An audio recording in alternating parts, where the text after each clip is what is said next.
Iya, dari 2069 aduan sepanjang 2024 gitu ya. Memang hampir 60% aduan tersebut adalah isu keluarga. Ya, memang kejahatan ranah cyber ini kecenderungannya meningkat seiring dengan di mana anak-anak kita dari 84 juta menurut Asosiasi Pengguna Jasa Internet 30%-nya atau sekitar 30 juta ya itu sudah berada di media sosial gitu ya. Jadi dari sisi perencanaan kita melihat surat edaran ini kan berpotensi melanggar hak anak, terutama prinsip non-diskriminasi. Dari 90 anak yang mengisi kuesioner gitu ya, 6,7% dia nggak mengerti kenapa dia dikirim ke sini. Kalau memang cukup di keluarga ya saya kira keluarga disiapkan. Kalau cukup sekolah mengintervensi ya dilakukan intervensi sekolah gitu ya. Jadi tidak ujuk-ujuk anak ini masuk ke lembaga barak militer itu. Jangan-jangan dalam data temuan kita orang tuanya ada merokok. Dan kalau orang tuanya perokok maka anak ini akan meniru karena anak ini kan bukan pendengar terbaik gitu, tapi dia adalah peniru ulung. Misalnya yang kita temukan itu kan ada anak yang marah betul kepada bapaknya karena bapak ini bercerai gitu. Kemudian bapak datang hanya ngasih uang tapi tidak ada interaksi gitu. Apa iya penyelesaiannya ke barak militer gitu.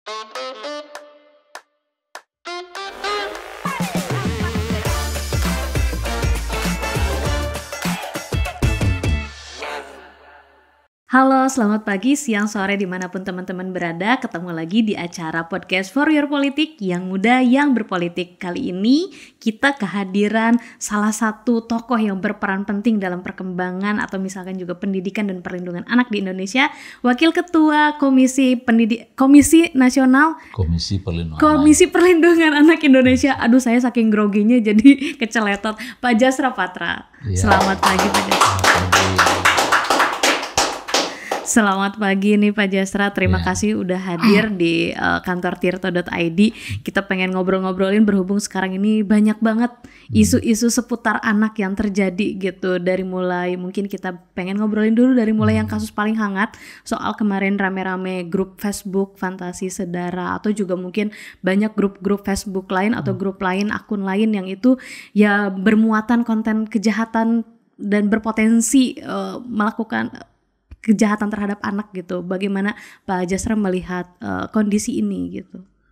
Iya, jadi ketika ada aduan yang disampaikan ke kita melalui WA group maupun melalui teman-teman media, kita beberapa hari setelah itu langsung melakukan rapat koordinasi dengan kementerian dan lembaga. Dihadiri dari KPPA, Kemensos, Kemenkes, dari Mabes Polri, dan termasuk juga lembaga-lembaga pelindung anak lainnya. Jangka pendek kita mendorong agar pelaku itu segera ditangkap gitu ya. Karena satu itu telah meresahkan, kemudian yang kedua mengandung unsur pornografi, dan itu adalah anak ya yang ada bahasa-bahasa dan foto-foto yang saya kira followernya cukup banyak, sekitar 32.000. Dan kita dapat informasi pelakunya itu kan udah ditangkap ya, informasi semalam.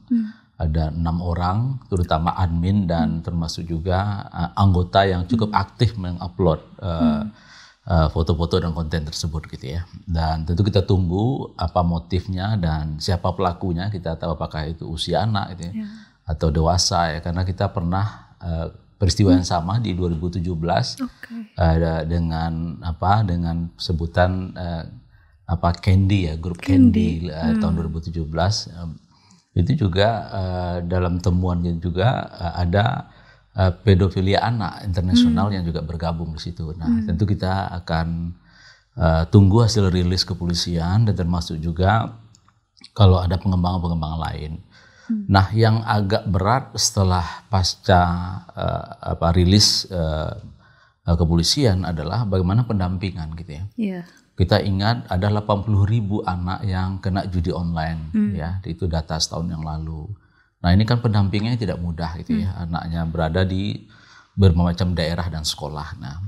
Nah tentu ini kemarin dengan pertemuan dengan kementerian lembaga semuanya berkomitmen sesuai dengan tugasnya masing-masing. Misalnya Kementerian Sosial tentu siap melakukan rehabilitasi kalau memang ada usia anak yang menjadi korban. Di Kementerian Kesehatan juga sama, sesuai dengan tugasnya mengecek kesehatan gitu ya. Kalau memang perlu rujukan kesehatan jiwa dan seterusnya gitu ya, tentu siap. Poinnya adalah ini adalah data yang saya kira cukup besar gitu ya, dan oleh sebab itu satu, kita berharap media sosial dan termasuk juga teman-teman media untuk tidak mengupload wajah atau alamat-alamat anak gitu ya, karena ini terkait tumbuh kembang mereka, dan yang kedua kita khawatir akan terjadi stigma sepanjang hidupnya. Nah, kemudian yang kedua, tentu pendampingan lintas profesi ya, kita berharap ini bisa masuk, baik psikolog, tenaga kesehatan, ya guru gitu ya. Karena saya yakin ini cukup banyak ya datanya gitu ya, dan kita terus nanti akan meminta dan memapping data-data ini agar semuanya bisa berperan gitu ya, baik pemerintah dan pemerintah daerah dan termasuk juga lembaga masyarakat gitu ya. Nah, itu jangka panjang gitu yang saya kira ini agak berat ya. Tapi tentu negara tidak boleh kalah dengan situasi ini gitu ya. Dan juga jangka panjang adalah pencegahan gitu ya. Pencegahan jangan sampai peristiwa berulang, karena 2017 kan sudah terjadi juga seperti ini dengan model lain gitu ya. Kemudian pencegahan ini mulai di tingkat keluarga, di tingkat masyarakat. Kemudian anak itu sendiri ya harus diberi pemahaman bagaimana ketika berada di media sosial gitu ya. Karena kita sudah memiliki peraturan pemerintah ya tentang tata kelola anak di ranah daring atau PP Tunas gitu ya. Tentu kita dorong ini segera aturan turunannya segera dibuat oleh Komdigi gitu ya. Dan mudah-mudahan ini adalah salah satu upaya serius kita dalam memitigasi dan mencegah jangan sampai peristiwa serupa terjadi lagi. Iya betul sekali, karena kemarin kan cukup miris banget melihat postingan-postingannya gitu kan, dan beberapa kan ada potensi mungkin pelecehan terhadap anak itu sudah terjadi gitu. Kalau melihat beberapa postingan sebelum akun tersebut ditutup gitu, apakah akan ada upaya me-reach out anak yang berpotensi menjadi korban di dalam grup tersebut, Pak? Atau seperti apa koordinasi dengan lembaga lainnya? Iya, jadi tentu penegakan hukum penting ya, termasuk juga kalau memang keluarga menjadi pelaku, itu kan ada pemberatan di Undang-Undang Perlindungan Anak kita. Gitu. Nah, saya kira kita dorong arah ke sana. Nah, kalau keluarga menjadi pelaku, pertanyaan kita siapa pengasuh selanjutnya gitu ya. Nah, di dalam Undang-Undang Perlindungan Anak itu ada disebut sampai derajat ketiga, kakek, nenek, tante gitu, itu bisa.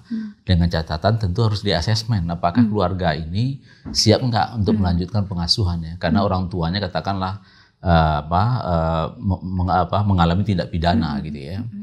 Nah, ini upaya-upaya jangka pendek, dan termasuk juga kalau tidak ada keluarga katakanlah karena orang tuanya berhalangan karena mengalami tindak pidana, ya maka ada lembaga pengasuhan gitu ya, lembaga kesejahteraan sosial asuhan anak kita, baik yang dimiliki oleh pemerintah maupun yang dimiliki oleh masyarakat ya. Tapi ini kan pilihan terakhir ya, lembaga pengasuhan. Kalau jika masih ada keluarga besar atau foster care ya, keluarga pengganti. Yang dimana keluarga pengganti ini di peraturan pemerintah diatur sangat ketat ya, soal usia, kemampuan mengasuhnya dan seterusnya gitu ya. Jadi komponen sistem perlindungan anak ini saya kira harus bergerak ya setiap saat ya. Kita berharap seperti itu, maka peran KPAI adalah mengingatkan agar ini bisa bekerja sesuai dengan tugasnya masing-masing. Kemudian yang kedua terkait efektivitasnya gitu ya. Jangan sampai datanya sudah ada, mappingnya sudah disampaikan gitu ya, tapi kita tidak melakukan apa-apa gitu ya. Nah, saya kira ini tentu momentum bagi kita ya, apalagi ini menjelang Hari Anak bulan Juli nanti ya. Kita berharap ini adalah kasus yang terakhir gitu ya. Oleh sebab itu hulu hilir ditangani gitu ya. Di hulu ada problem keluarga. Kalau kita lihat postingan-postingan itu kan diduga keluarga yang melakukan. Tapi lagi-lagi ya kita tunggu ya. Apakah itu memang memakai akun palsu gitu ya, atau seperti apa gitu ya. Nah, ini yang kita tunggu dari penyelidikan kepolisian gitu. Oke. Nah, kalau misalkan dari KPAI sendiri melihat ya grup-grup tersebut, bahkan kalau misalkan dicari lagi di mungkin Facebook atau mungkin platform media sosial lainnya gitu, bisa jadi ada akun-akun serupa gitu yang mewadahi hal tersebut gitu. Nah, kalau dari KPAI, apa yang KPAI dorong terkait penguatan? Mungkin tadi sudah ada PP Tunas, tapi penguatan selanjutnya baik itu di media sosial ataupun di masyarakat seperti apa, Pak? Ya, jadi di rakor kemarin dari perwakilan Meta juga hadir ya, karena peristiwa ini kan di Facebook ya, di Meta. Nah, Meta ini memiliki mekanisme dia punya AI ya, untuk mendeteksi kasus-kasus serupa. Tapi AI ini kan harus diajar juga gitu. Ada anonim yang mungkin tidak berbau seks gitu ya, berbau apa ya, kayak ini kan grup sedarah gitu ya. Kalau tidak ada laporan atau tidak terdeteksi kan anonim ini kan tidak dikenal secara internasional gitu ya. Di kita ya dikenal gitu ya. Nah, saya kira kemarin salah satu rekomendasi kita ke Meta agar mengembangkan ya anonim yang itu bisa dicegah dari awal gitu ya. Dan kami tentu akan menyampaikan ya berdasarkan aduan, berdasarkan temuan-temuan gitu ya. Ada pengembangan istilah di media sosial tersebut gitu ya. Nah, saya kira ini upaya kita ke depan untuk mencegah gitu ya. Nah, kemudian yang kedua, tugas pemerintah daerah adalah mengedukasi keluarga. Karena dari 24 jam waktu anak gitu ya, ya sebagian besar itu berada di keluarga. Kalau dia sekolah ya mungkin ada 7 atau 8 jam di sekolah atau sebagian di masyarakat ya. Tapi yang bisa mengawasi anak 24 jam adalah keluarga. Baik yang secara nyata maupun di dunia maya. Nah, saya kira literasi digital tentu harus dibangun di tingkat keluarga, diberikan pemahaman secara baik gitu ya, dan termasuk juga anak-anak juga diberikan pemahaman gitu ya. Dan di PP Tunas itu kan disebutkan ya usia 13 tahun ke atas, kemudian itu kan tidak dibatasi gitu ya. Kemudian usia 16 atau 17 itu harus konfirmasi orang tua gitu ya. Nah, jadi saya kira ini butuh karena beberapa pasal-pasal di PP Tunas itu kan ada aturan-turunnya dari peraturan Komdiji-nya. Nah, kita berharap ini bisa dipercepat gitu ya, sehingga PP ini yang dimana PP turunan dari Undang-Undang data pribadi gitu ya, mudah-mudahan ini bisa dijalankan sesegera mungkin. Oke. Jadi mungkin harapan pertama ke PP Tunas bisa segera diimplementasikan ya Kak, untuk terkait ini. Tapi kalau dari Bapak sendiri melihat, apakah ada data KPAI misalkan terkait anak yang mungkin mengalami kekerasan dan lain sebagainya di dalam keluarga, atau seperti apa sih gambaran besarnya kondisi anak mengalami kasus seperti pelecehan ataupun juga kekerasan di dalam rumah tangga gitu? Iya, dari 2069 aduan sepanjang 2024 gitu ya, memang hampir 60% aduan tersebut adalah isu keluarga. Jadi dampak pandemi ini kan isu perceraian belum usai, dampak pandemi maksud saya belum selesai gitu ya. Ada perceraian, kemudian dari dampak perceraian itu terjadi perebutan hak asuh anak, penelantaran anak gitu ya, dan termasuk juga dari situasi konflik keluarga itu ya beberapa kasus ya pada akhirnya anak menjadi korban gitu ya, dan bahkan kasus Jagakarsa kan, di mana orang bapaknya membunuh 3 anaknya gitu ya. Ini kasus-kasus keluarga gitu, itu yang paling banyak diadukan ke kita. Nah, karena situasi keluarga yang tidak ideal itu dari sisi pengasuhan, maka dia kalau kita mengistilahkan bermigrasi ke klaster 5 yang disebut dengan perlindungan khusus gitu ya. Nah, perlindungan khusus anak ini ada 15 jenis gitu ya. Misalnya anak korban pornografi gitu ya. Kalau kita lihat di kasus ini kan anak menjadi korban ya. Dan bahkan anak ada juga yang lain adalah anak dalam perlakuan salah gitu ya. Karena keluarga relasi kuasa, kemudian keluarga kita nggak tahu apakah ini ada motif ekonomi, kita belum tahu ya. Tentu kita tunggu dari kepolisian gitu ya. Nah, maka dia mengeksploitasi anaknya gitu ya. Nah, ini yang temuan-temuan kita dari kasus-kasus klaster 5 itu gitu ya. Nah, maka di keluarga yang bermasalah, bercerai gitu ya, pada akhirnya anak-anak ini mengalami kerentanan yang sangat luar biasa gitu ya. Dan ketika kerentanan ini terjadi, maka di sini peran atau celah ya dari penjahat anak, termasuk juga pedofilia di media sosial, karena ya pada akhirnya anak-anak curhat di media sosial, curhat di media sosial terkait dirinya, mungkin terkait keluarganya, atau penjahat anak ini juga mempelajari profil keluarga gitu ya. Karena sebagian kasus juga kita kenal gitu ya, anak ini berkenalan di media sosial, kemudian menceritakan terkait dia kenal dengan bapak, ibu, kerjanya ini dan seterusnya, dan anak ini janjian gitu ya, dan pada akhirnya di situ terjadi situasi yang tidak kita inginkan dan bahkan terjadi eksploitasi seksual gitu ya. Nah ini kasus-kasus yang kita lihat gitu ya, memang kejahatan ranah cyber ini kecenderungannya meningkat ya. Seiring dengan di mana anak-anak kita dari 84 juta menurut Asosiasi Pengguna Jasa Internet 30%-nya atau sekitar 30 juta ya itu sudah berada di media sosial gitu ya. Ini saya kira dampak yang tentu harus kita mitigasi gitu ya, kita cegah. Tentu hulu hilir harus ditangani secara baik gitu. Oke. Ya ini mungkin salah satu PR terbesar kita bersama ya Pak untuk membangun komunitas yang aman gitu, ruang digital yang aman untuk anak gitu. Mungkin aku mau bergeser sedikit ke isu selanjutnya gitu yang juga cukup ramai masih terkait anak gitu, karena ya setelah sebelum kasus yang kemarin grup Facebook yang itu juga berpotensi menimbulkan kejahatan terhadap anak gitu, kita juga kemarin dan mungkin baru 39 anak misalkan yang di Purwakarta baru keluar dari barak setelah 2 minggu dilatih di barak militer gitu. Kemarin kan cukup hangat ya isunya gitu, dan beberapa temuan dari KPAI juga akhirnya kan dijawab agar ya KPAI harusnya melihat aja kekurangannya apa, diperbaiki, bukan berarti untuk menghilangkan program tersebut gitu. Nah kalau misalkan dari KPAI sendiri sebenarnya melihat anak dididik secara militer itu dampak positif negatifnya mungkin atau apa yang mesti diawasi atau dipantau oleh kami orang tua, masyarakat, agar tidak melukai atau tidak berdampak buruk terhadap anak gitu Pak? Ya, kita melihat ada 3 hal ya dari kebijakan ini, mulai dari perencanaan, pelaksanaan, dan evaluasi. Dari sisi perencanaan, kita melihat dari surat edaran Pak Gubernur gitu ya, dan kita rujuk dengan Undang-Undang Perlindungan Anak dan termasuk juga PP 79 tahun 2021 tentang perlindungan khusus anak. Ini kan menjadi masalah.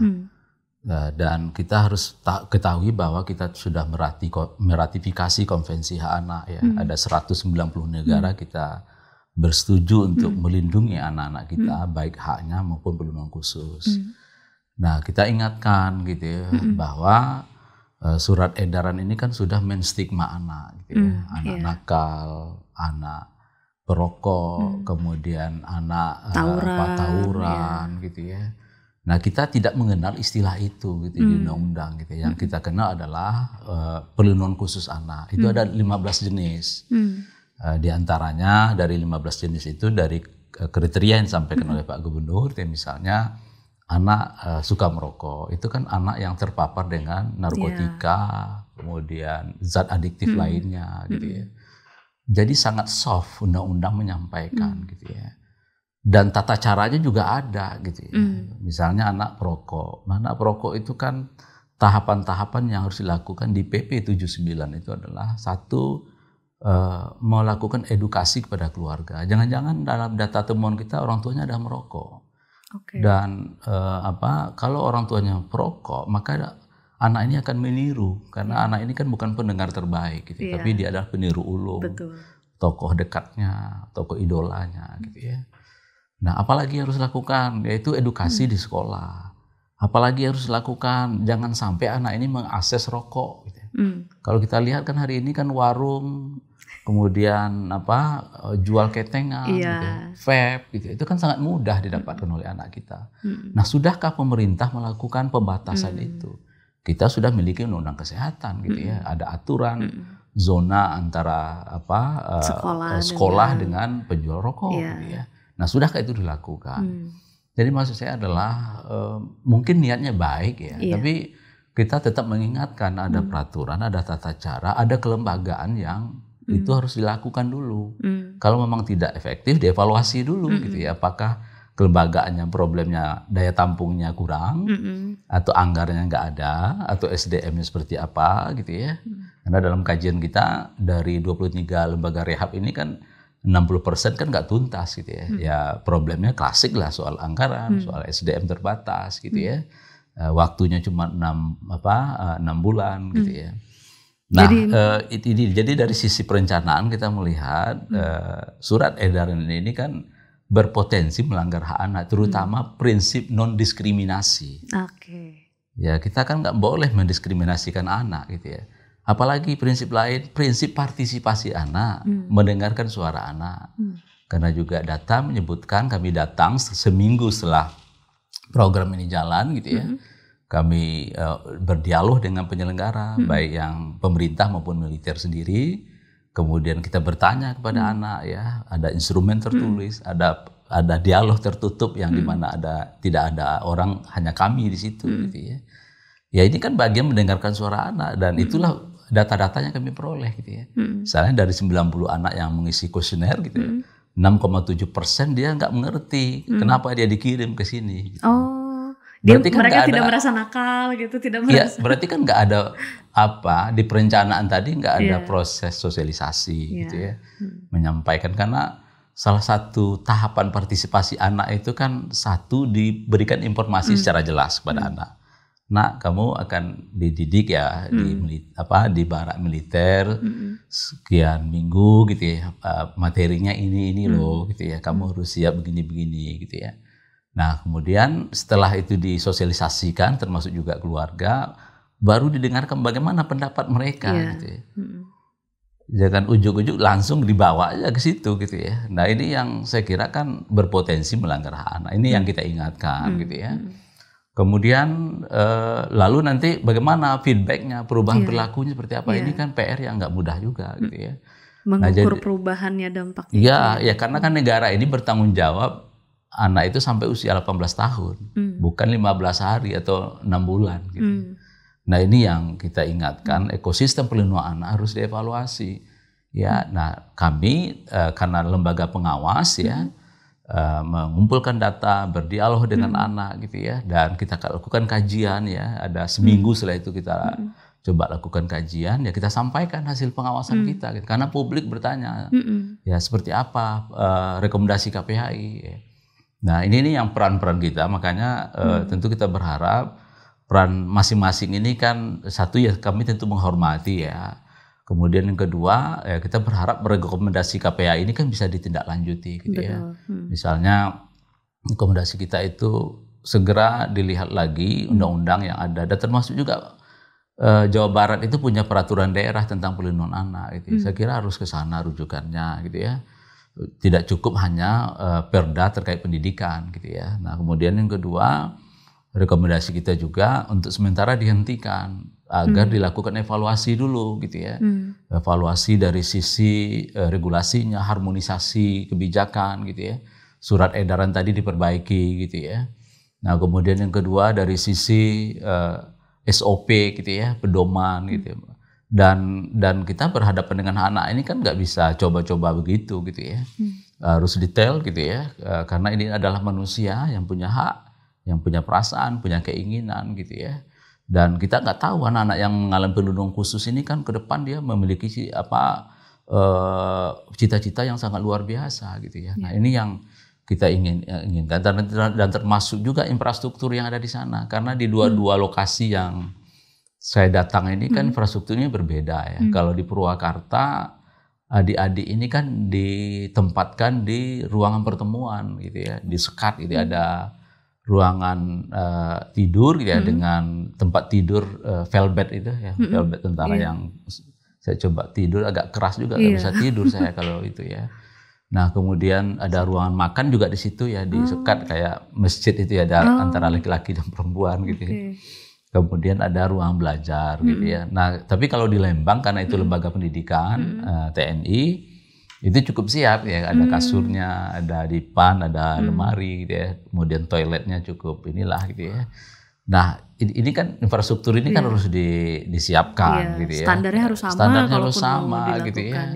Karena kan itu kan anak gitu ya. Kok saya beda dengan titik ini dengan titik yang lain gitu ya.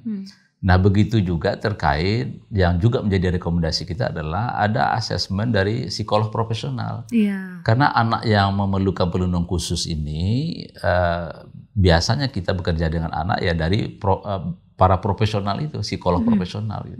Ini rekomendasinya harus diapain. Kalau memang cukup di keluarga ya saya kira keluarga disiapkan. Kalau cukup sekolah mengintervensi ya dilakukan intervensi sekolah gitu ya.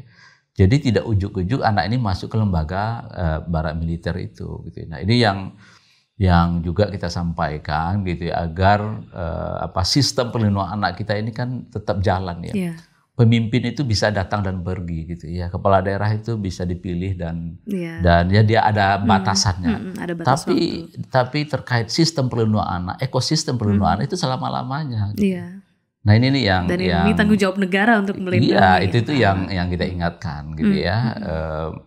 Maka kita KPAI tetap kita memberikan masukan gitu ya, mudah-mudahan rekomendasi kita ini ditindaklanjuti. Tapi berarti apakah KPAI melihat bahwa ini tidak menyelesaikan persoalan anak nakal gitu? Karena kan beda-beda, mungkin yang tawuran alasannya bisa berbeda, penanganannya bisa berbeda, yang merokok juga alasannya tadi bisa berbeda dan penanganannya berbeda. Sebenarnya seharusnya peran pemerintah itu seperti apa kalau misalkan permasalahan anak nakal ini sangat beragam, dan bagaimana juga KPAI melihat label anak nakal itu bisa berdampakkah terhadap psikologisnya anak gitu? Ya makanya kan dari surat edaran itu kan kita mohon Pak Gubernur untuk memperbaiki gitu ya, jangan sampai ada pengistilahan anak nakal gitu ya. Ya sebutkan anak-anak dalam perlindungan khusus gitu ya. Ada 15 jenis ya, silakan yang mana jenis yang mana yang mau akan ditangani gitu ya. Sesuai dengan aturan yang sesuai dengan aturan. Kemudian ada peraturan pemerintah juga, ada tahapan-tahapannya gitu ya. Dan tidak bisa semuanya diratakan gitu ya. Misalnya yang kita temukan itu kan ada anak yang marah betul kepada bapaknya karena bapak ini bercerai gitu ya. Kemudian bapak datang hanya ngasih uang tapi tidak ada interaksi gitu ya. Apa iya penyelesaian ke barak militer gitu ya, ranah seperti itu. Jadi kan ada dendam terkait ayahnya yang tidak hadir gitu ya. Nah, itu salah satu anak yang ke barak militer. Ya kita wawancara seperti itu gitu ya. Kemudian ada anak yang yatim gitu ya, kemudian ibunya sebagai PMI, difasilitasi ATM segala macam. Hidup sendirian, ada keluarga besar tapi tidak ada pengawasan. Apa iya anak ini yang kita selesaikan melalui barak militer? Nah ini jadi aturan ini sudah ada, kelembagaannya ada gitu ya. Nah maka kita terus dorong agar Pak Gubernur mengevaluasi ini gitu ya. Apakah problemnya di kelembagaannya ini SDM-nya kurang kah atau apa gitu ya. Harus ini kan ada asesmen juga harus transparan ya. gitu ya. Ini harus transparan gitu ya. Ini yang kita inginkan. Jadi masing-masing anak itu beda masalahnya, tentu beda penyelesaiannya gitu. Jangan sampai dia sudah luka menjadi luka kembali. Ya memang kalau saya lihat dari tayangan dari media yang disampaikan oleh teman-teman, ya memang terjadi perubahannya, anaknya memeluk keluarganya, nangis gitu ya. Tapi ada kajian yang sudah kita baca dari Amerika dengan camp yang sama gitu. Ya perubahannya itu tidak signifikan gitu ya. Ya hanya sesaat. Nah, ini yang menjadi kekhawatiran kita. Negara ini bukan bertanggung jawab 15 hari kepada anak, bukan 6 bulan, tapi sampai usia dewasa, 18 tahun. Di undang-undang kan disebutkan anak adalah usia 0 sampai 18 tahun, termasuk anak dalam kandungan. Nah ini yang bukan berteori kita. Ini komponen sistem yang harus bergerak gitu kan.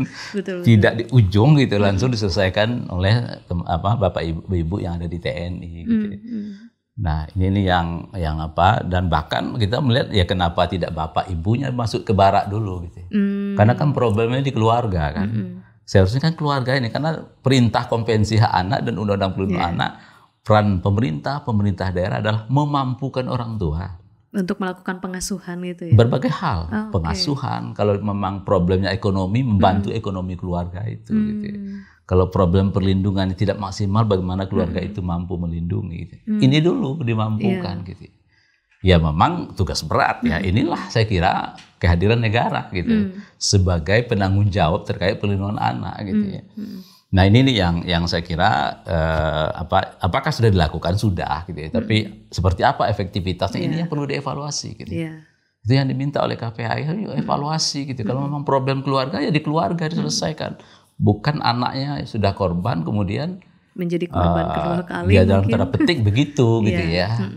Ya tentu kami akan melihat perubahan perilaku itu. Kita berharap ada perubahan dari lingkungan positif yang dibangun oleh TNI, kita berharap ini kan bisa bertahan selamanya sampai usia 18 tahun. Ya tapi akan kita pantau gitu ya.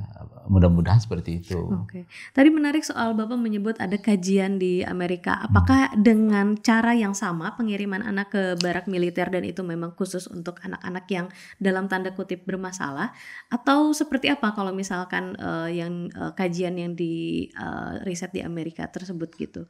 Pola pendidikan militernya itu seperti apa gitu? Ya kalau soal kalau penamaannya kan beda, ada namanya istilahnya waktu itu family center atau apa gitu ya, dari sisi penamaan. Kemudian kedua, memang anak-anak yang mengalami perlindungan khusus gitu ya, dan ada juga residivis gitu ya. Ya tapi itu tadi tidak berdampak signifikan perubahan itu. Gitu ya. Tapi kalau itu berarti memang ya anak yang sesuai dengan aturan yang ada, anak dengan perlindungan khusus itu ya gitu. Iya. Oke. Nah kalau misalkan ini kan ada rencana beberapa daerah lain juga menerapkan hal yang sama gitu, mengirimkan mereka yang tawuran ataupun juga yang merokok dan lain sebagainya ke militer. Apakah ini akan jadi program nasional atau seperti apa Pak Bapak melihatnya? Atau itu diserahkan ke daerah masing-masing pada akhirnya? Dari KPAI bagaimana melihat fenomena ini? Ya kalau yang baru kita dengar itu kan dari media ya. Ada Bengkulu, saya juga melihat YouTube-nya di beberapa daerah. Tapi yang agak masif itu baru Jawa Barat. Yang dimana misalnya di Lembang itu adalah sekitar 273 anak tingkat SMA, SMK sejenis. Itu memang anak dari berbagai macam kabupaten kota yang ada di Jawa Barat. Kalau di Purwakarta itu hanya SMP ya, Kabupaten Purwakarta gitu ya. Nah, apakah ini menjadi kebijakan nasional? Saya belum dengar gitu ya. Karena kalau itu kebijakan nasional ya dalam Undang-Undang Pelindungan Anak kita itu kan peran pemerintah dalam hal ini kementerian dan lembaga, kemudian ada pemerintah daerah gitu ya. Ya sampai hari ini kan belum ada koordinasi terkait itu ya, bahkan melakukan kebijakan itu secara nasional gitu. Dan termasuk juga kebetulan kita ada audiensi dengan Pak Menteri Pendidikan Mendikdasmen gitu ya. Ya dia tidak ikut juga dengan program itu gitu ya. Tetap menguatkan ekosistem pendidikan gitu ya, terutama di satuan pendidikan baik formal maupun non formal gitu ya. Ya yang baru kita lihat baru Jawa Barat ya. Jawa Tengah misalnya Pak Gubernur menyampaikan dia model lain. Kalau ada anak berhadapan dengan hukum ya ada tata caranya gitu ya, dengan anak berhadapan dengan hukum baik korban, pelaku dan saksi. Kemudian DKI Jakarta lain lagi modelnya gitu ya, ada bersalawat gitu ya, atau membuka seluas-luasnya pusat kreativitas anak baik melalui perpustakaan, melalui ruang-ruang publik ramah anak gitu ya. Dan termasuk juga Jawa Timur, Bu Khofifah juga punya model lain gitu ya.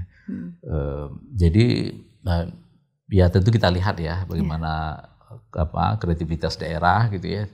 Dan tentu kami akan melakukan pengawasan gitu, memberikan masukan dan kajian-kajian yang dilakukan gitu ya. Sehingga efektivitas penyelenggaraan perlindungan anak itu bisa berjalan secara baik gitu ya.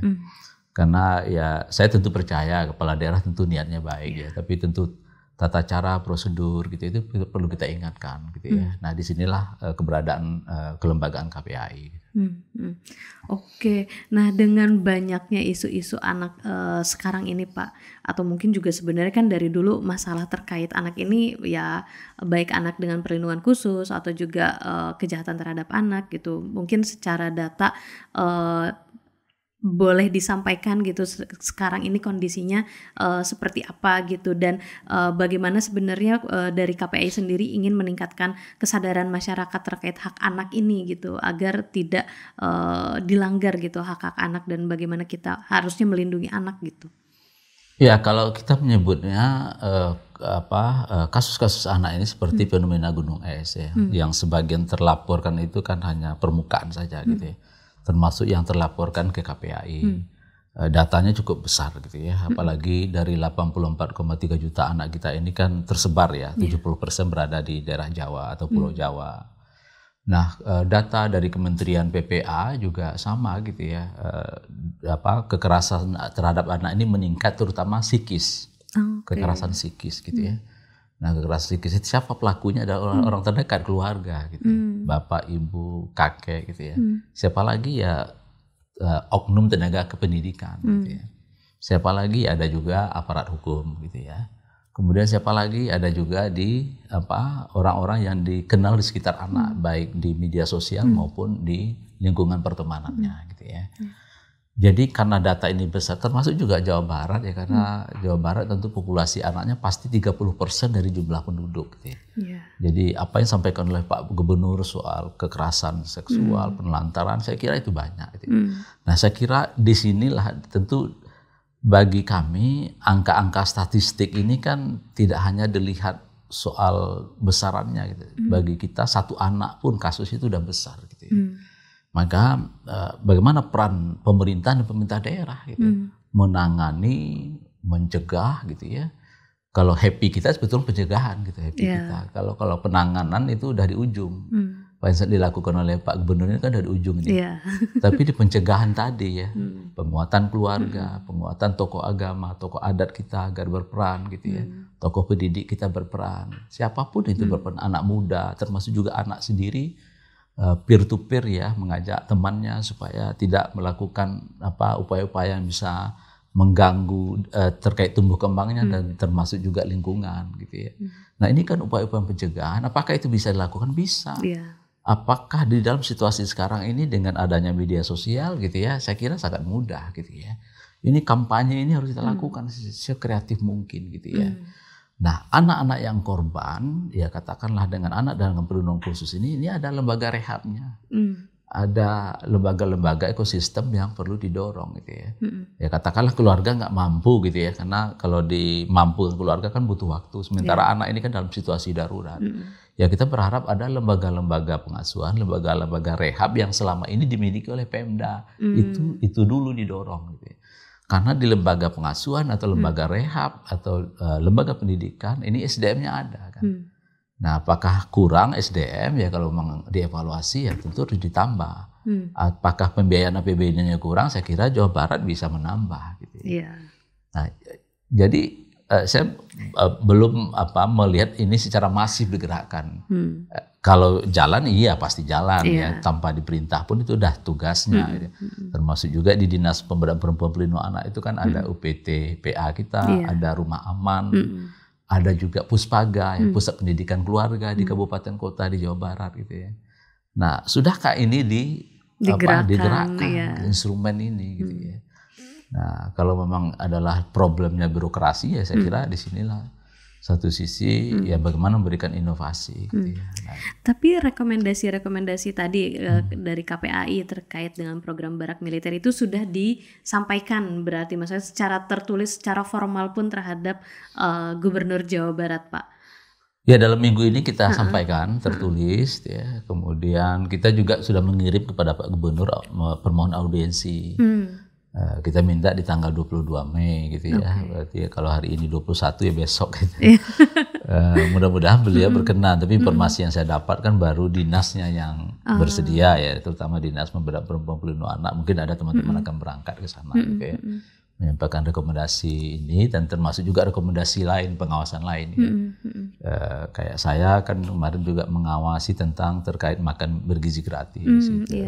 Nah, ini kan bicara pemenuhan gizi gitu. Nah, jadi kalau pemenuhan ini gagal, dia bermigrasi ke perlindungan khusus gitu ya.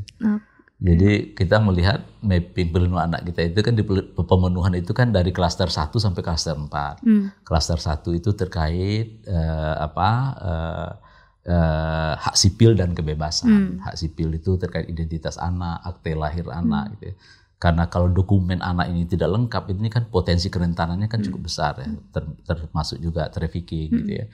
Termasuk juga kalau dia nanti kekurangan pembiayaan, ini kan nggak bisa mengakses terkait bantuan-bantuan sosial yang ada. Nah ini harus dipastikan tidak ada satupun anak yang tidak memiliki akte lahir. Nah kemudian yang kedua ada terkait partisipasinya. Nah partisipasi ini kan bisa dibangun di lingkungan keluarga, ya, di tempat ketika keluarga makan, bertanya kepada anak. Nah hari ini bagaimana perasaan kamu di sekolah? Nah hari ini apa yang menyenangkan? Nah hari ini kita seperti apa dan seterusnya. Saya kira ini partisipasi di lingkungan keluarga harus didorong dan termasuk juga di sekolah. Dan pemerintah daerah itu sudah punya yang namanya forum anak. Forum anak daerah itu sampai ke tingkat kelurahan desa. Nah ini instrumen ini kan harus digerakkan, ya, harus ditanya.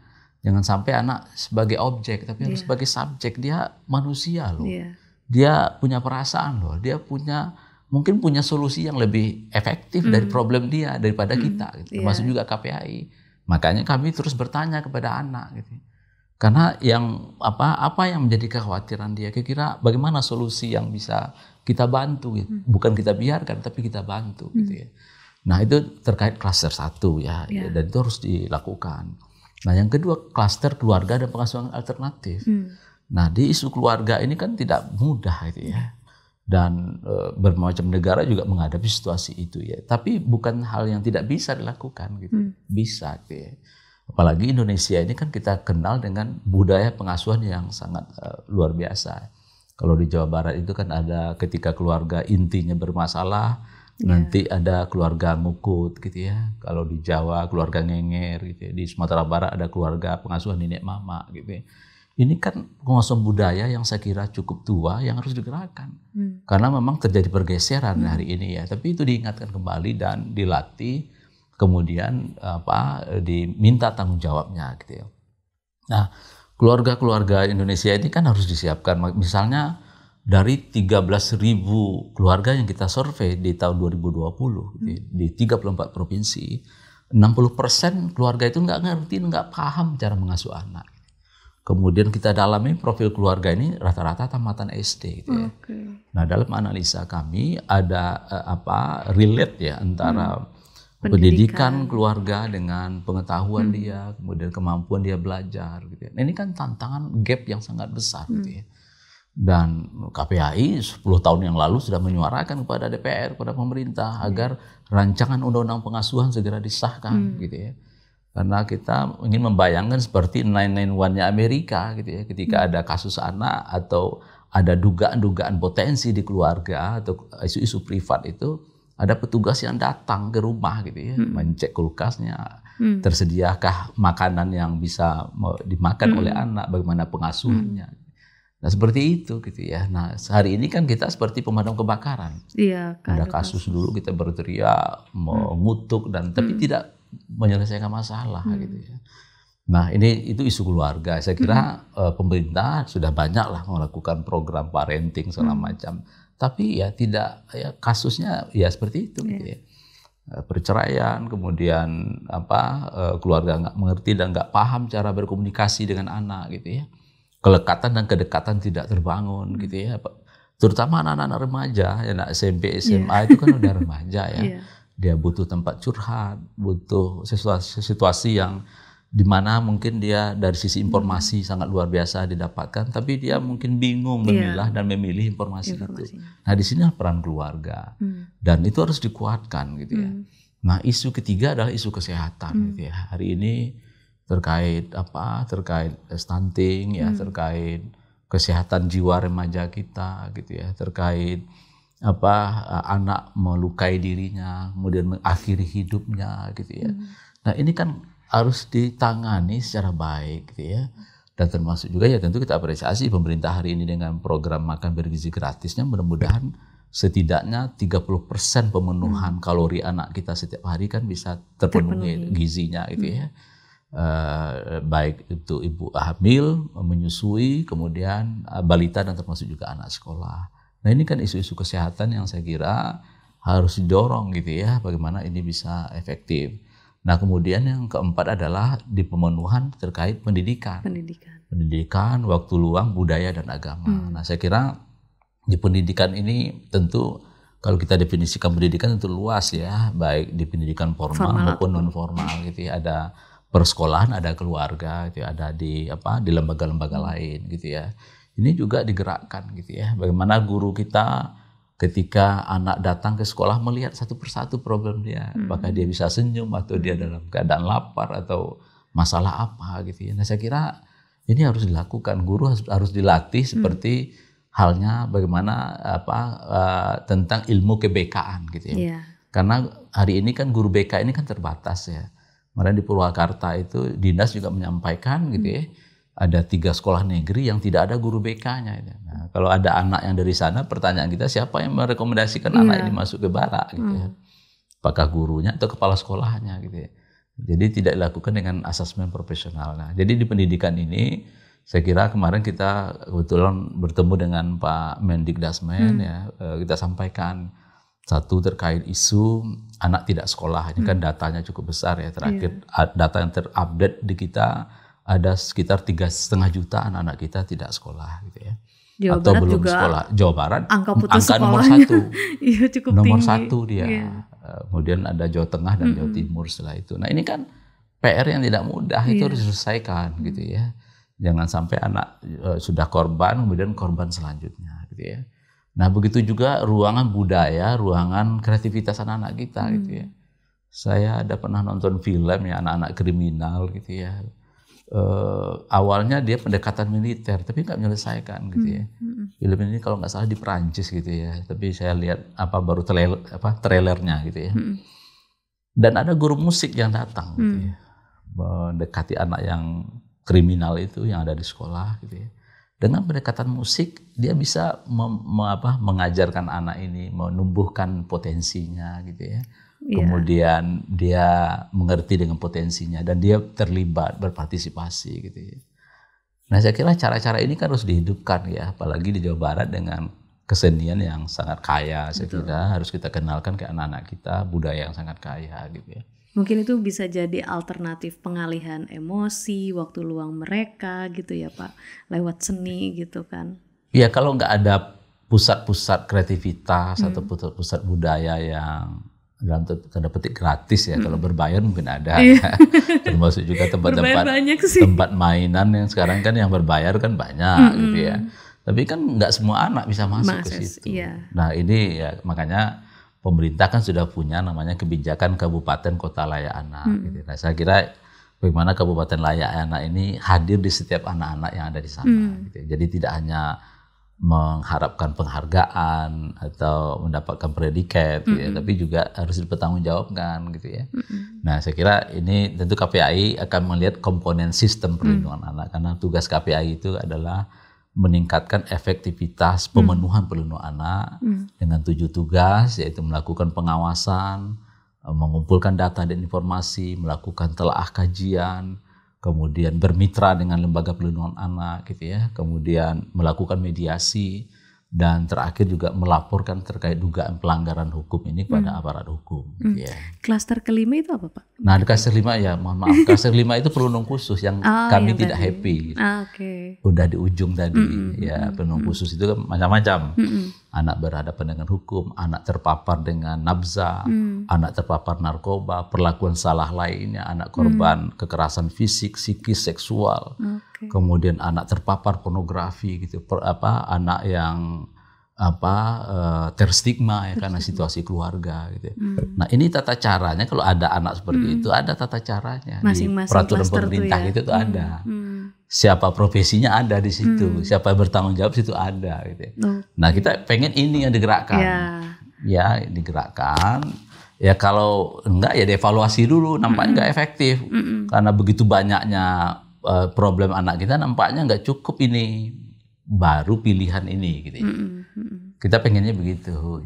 Iya, jadi melihat dulu anak ini ada asesmen dulu dia bermasalahnya di bagian mana, mana yang perlu kita lakukan sebagai mungkin pihak pemerintah gitu, bagaimana menyediakan ruang aman atau juga bagaimana membangun ekosistem yang layak anak itu, karena itu kan berarti berkaitan mulai dari ruang terbuka untuk anak gitu, sekolah, perpustakaan, pendidikan, dan masyarakat secara umum juga itu kan harus berperan serta di situ berarti ya Pak ya? Ya, Ya, saya kira kan kita kan pernah jadi anak ya. Iya. Kita pernah anak, bagaimana kita ingin bermain, bagaimana kita berteman, bagaimana kita merasakan kenang-kenangan baik lah. Saya kira setiap anak hampir sama lah ya. Iya. Jadi ya tadi soal ruang kreativitas, ruang budaya itu harus dibuka selebar-lebarnya, diinformasikan kepada anak, dan bahkan suruh anak ngisi ya di kegiatan-kegiatan itu. Saya kira dia akan teralihkan perhatiannya, tidak direbut oleh lingkungan yang tidak bertanggung jawab itu, geng motor, lingkungan perokok dan seterusnya. Gitu. Yang saya kira itu dari ujung lah. Gitu. Ya, tapi pencegahan ini menjadi poin penting ya Pak untuk perlindungan anak di sini. Iya, ya kita ya karena klaster pencegahan ini kan dananya kan triliunan lah ya, Kementerian Kesehatan, Kemendikdasmen ya. Kemudian BKKBN, PPA dan seterusnya. Di daerah juga sama gitu ya. Kita happy-nya ini bagaimana upaya pencegahan itu kalau memang tidak efektif direvitalisasi kembali, apakah kelembagaannya atau orangnya atau anggarannya kurang ya harus didorong gitu ya. Lalu melalui anggaran yang ada baik dimiliki oleh pemerintah daerah maupun dengan termasuk juga dunia usaha gitu ya. Nah, saya kira kalau ini digerakkan, saya kira apa yang menjadi cita-cita Pak Gubernur itu ya mungkin akan lebih efektif ya dibanding kita berkontroversi dan seterusnya. Oke, seru banget ini obrolan kita pagi hari ini soal terkait anak, karena banyak banget dimensi yang perlu kita perhatikan gitu, terutama ya tadi Bapak selalu bilang bahwa ya anak ini ya manusia, mereka punya perasaan, mereka punya pengetahuan, mereka sebenarnya mungkin tahu apa yang mereka butuhkan juga, tapi kita sebagai warga, keluarga, masyarakat atau pemerintah mungkin kadang hadir, kadang tidak, kadang terasa atau tidak gitu untuk tumbuh kembang anak gitu. Jadi semoga obrolan kita pagi hari ini bisa bermanfaat untuk teman-teman semua gitu, bagaimana kita bisa ikut serta berpartisipasi aktif untuk membangun ekosistem yang layak anak. Mungkin seperti itu ya Pak. Atau Bapak ada tambahan sedikit mungkin, apa sih ruang kosong yang perlu kita isi sebagai masyarakat gitu untuk menjaga anak-anak ini tumbuh kembangnya terlindungi dengan baik gitu. Ya kan, negara kan punya harapan terkait generasi emas ya, 2045 atau 100 tahun Indonesia gitu ya. Tentu yang kita harapkan anak-anak hari ini usia 0 sampai 18 tahun itu kan akan mengisi ya peran-peran kebangsaan, peran keluarga, peran apapun lah gitu ya. Nah, oleh sebab itu kita berharap ya bahwa hari ini anak-anak kita itu kan memang tidak baik-baik saja gitu ya. Namun tidak cukup kita mengeluarkan statement seperti itu ya, perlu langkah-langkah terutama upaya pencegahan ya di tingkat keluarga, bagaimana memampukan keluarga, bagaimana keluarga mengerti dan memahami mengasuh anak, bagaimana keluarga punya waktu untuk mengasuh anak. Karena hari ini kalau kita lihat keluarga yang sibuk ya secara physically dia ada tapi sibuk dengan gadgetnya gitu ya. Nah, saya kira ini kan harus diedukasi karena usia anak itu kan bukan mundur, dia terus maju. Kebutuhannya juga berbeda-beda, tumbuh kembangnya juga berbeda-beda. Setiap usia anak tentu berbeda-beda gitu ya. Nah, ini bagaimana memampukan orang tua, saya mungkin sudah banyak lakukan oleh pemerintah, misalnya ada pendidikan pranikah di calon pengantin, di berbagai macam agama melakukan itu gitu ya. Ini kan salah satu upaya gitu ya. Kemudian apalagi di pemerintah daerah ada namanya pusat pendidikan keluarga, bagi keluarga yang nggak paham menghadapi anak, mengasuh anak gitu ya. Ya kita berharap puspaganya bisa datang kepada keluarga, nggak duduk di balik meja gitu ya.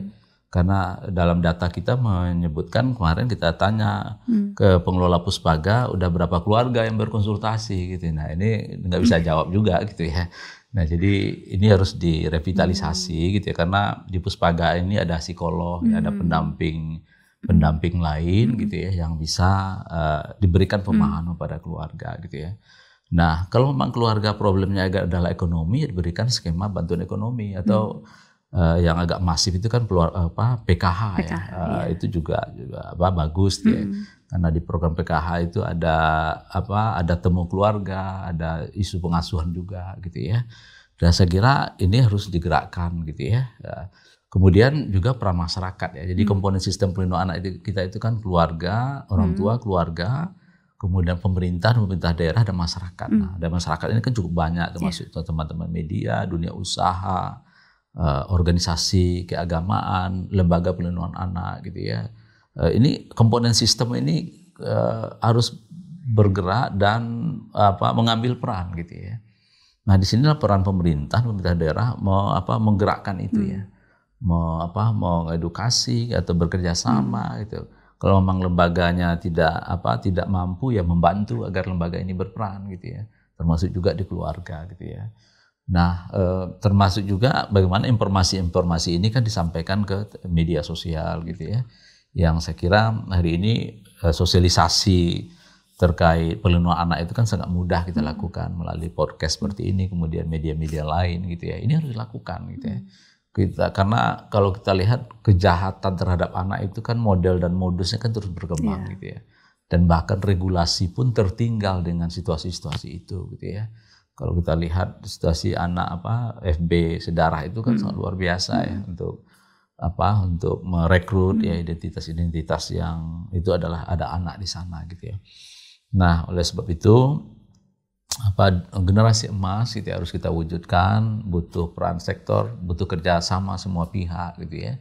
Dan KPAI memastikan itu bagaimana efektivitas para pihak ini bisa menunaikan tugasnya gitu ya, menjalankan mandat undang-undang gitu ya, sehingga dimanapun anak-anak berada tetap dalam lingkungan mendukung gitu.